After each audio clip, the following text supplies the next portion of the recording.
Evening snack recipe curry puffs ఎలా చేయాలో చూపిస్తాను. ఓవెన్ అవసరమే లేదు అస్సలు. ఆయిల్ కూడా పట్టదు ఎక్కువగా. సూపర్ టేస్టీగా సింపుల్గా చూపిస్తాను. ఇక్కడ నేను విజిల్ కుక్కర్ తీసుకొని పొటాటోస్ తీసుకున్నాను.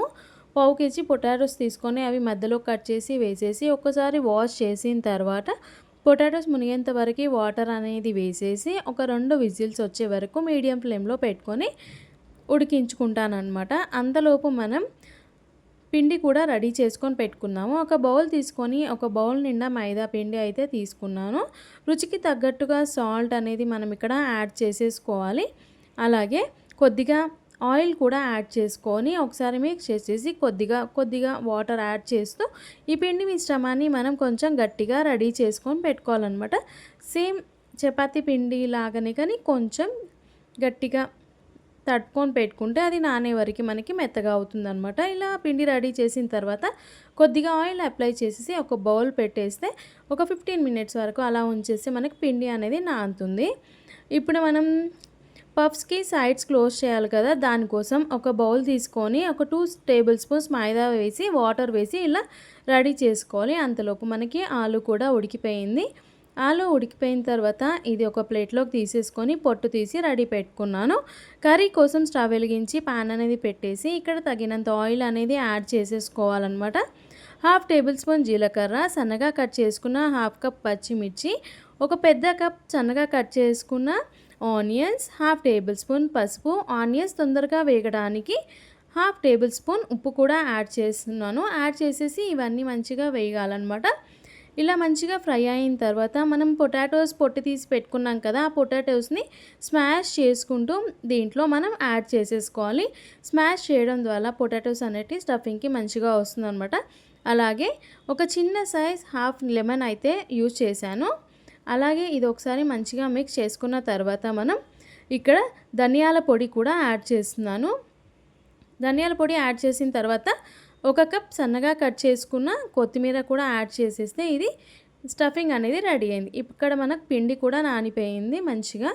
ఇప్పుడు పఫ్స్ ఎలా చేసుకోవాలో చూపిస్తాను. ఇది మంచిగా ప్రెస్ చేసి దీంట్లో చిన్న చిన్న పిండి ముద్దలు తీసుకొని ఒక 5 ముద్దలు అయితే తీసుకోవాలి. లేయర్స్ వేసుకోవాలి కాబట్టి ఇలా ఒకటి తర్వాత ఒకటి లేయర్స్ పెద్ద పెద్ద చపాతీలా రెడీ చేసుకొని ఒకటేసిన తర్వాత పైన కొద్దిగా పొడి పిండి, బటర్ ఉంటే బటర్, ఆయిల్ ఉంటే ఆయిల్ అప్లై చేసేసి ఒక దాని తర్వాత ఒకటి ఇలా 5 లేయర్స్ అయితే మనం ఇట్లా వేసేసుకోవాలన్నమాట. ఇలా వేయడం ద్వారా మనకి పొరలుగా పఫ్ అనేది మంచిగా వస్తుందన్నమాట. ఇలా వచ్చిన తర్వాత మనం 4 సైడ్స్ రెక్టాంగిల్ షేప్లో మనం కట్ చేసుకోవాలి. కట్ చేసుకున్న తర్వాత మనం పఫ్స్ చిన్న సైజులో కావాలంటే చిన్న సైజులో తీసుకోవచ్చు. ఒకవేళ పెద్ద సైజు అంటే పెద్ద సైజు తీసుకోవచ్చు. నేను చిన్న సైజు తీసుకున్నాను కాబట్టి దీంట్లో 3 పార్ట్స్ చేసేసుకుంటే 6 కర్రీ పఫ్స్ అయితే మనకి వచ్చేస్తాయన్నమాట. చూస్తున్నారా, ఈ విధంగా చేసేసుకోవాలి. ఇలా ఒక లేయర్ని తీసి జస్ట్ ఇలా రోల్ చేసినట్టు చేసిన తర్వాత మన స్టఫింగ్ ఉంది కదా, అది ఇలా రౌండ్ బాల్లా చేసి మధ్యలో పెట్టేసుకొని సైడ్స్ మైదా పిండి అప్లై చేసేస్తే కొంచెం గట్టిగా స్టఫింగ్ అనేది ఉంటుందన్నమాట, బయటికి రాకుండా. ఆయిల్లో డీప్ ఫ్రై చేసేటప్పుడు ఎక్కడ విరగకుండా ఉంటుంది. ఇలా మంచిగా ఈ సైడ్ ఆ సైడ్ అలాగే 4 సైడ్స్ కూడా మనం ఇట్లా కవర్ చేసేసుకుంటే మనకి పఫ్ అనేది రెడీ అయిపోతుంది అనమాట. ఇలా అన్ని పఫ్లు మనం రెడీ చేసేసుకోవాలి. ప్రతి ఒక్క పఫ్కి సేమ్ అలాగే చేసేసుకోవాలన్నమాట. ఇలా ఈజీగా తక్కువ ఆయిల్తో ఓవెన్ లేకుండా కూడా ఇంట్లో మనం పఫ్స్ అనేటివి చేసి పెడితే ఇంట్లో వాళ్ళు ఇష్టంగా తింటారు.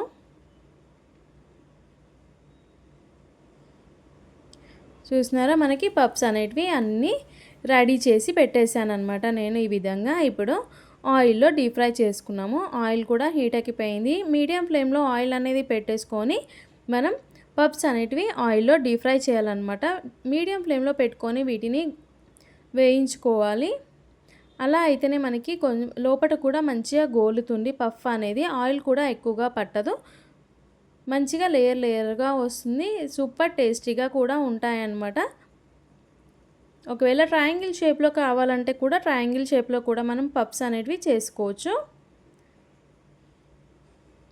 ఇలా మనకి గోల్డెన్ బ్రౌన్ కలర్ వచ్చిన తర్వాత ఒక ప్లేట్లోకి తీసుకొని సర్వ్ చేసుకొని సాస్తో తింటే సూపర్ టేస్టీ అయిన పఫ్స్ రెడీ.